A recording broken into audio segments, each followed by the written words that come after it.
സാർവത്രിക palliative care പദ്ധതി ആരോഗ്യരംഗത്ത് കേരളത്തിന്റെ പുതിയ മാതൃകയാണെന്ന് മുഖ്യമന്ത്രി പിണറായി വിജയൻ. എല്ലാ കിടപ്പ് രോഗികൾക്കും ചികിത്സാ സേവനങ്ങൾ ഉറപ്പുവരുത്തുക എന്ന ലക്ഷ്യത്തോടെ നടപ്പിലാക്കുന്ന സാർവത്രിക പാലിയേറ്റീവ് കെയർ സംവിധാനം മുഖ്യമന്ത്രി ഉദ്ഘാടനം ചെയ്തു.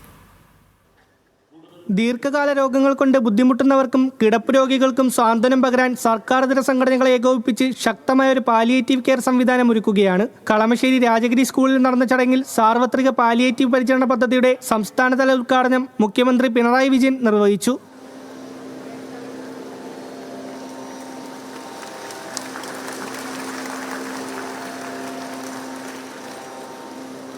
ആരും പരിചരണം കിട്ടാത്ത അവസ്ഥയുണ്ടാകരുത്. കേരളത്തിൽ മാതൃകാപരമായ ഇടപെടൽ പൊതുവെ നടക്കുന്നുണ്ട്. സർക്കാരിൻ്റെ ഭാഗമായുള്ള പ്രവർത്തനങ്ങളുണ്ട്, പാലിയേറ്റീവ് പ്രവർത്തനമുണ്ട്, വിവിധ സന്നദ്ധ സംഘടനകളുടെ ഭാഗമായുള്ള പാലിയേറ്റീവ് പ്രവർത്തനവുമുണ്ട്.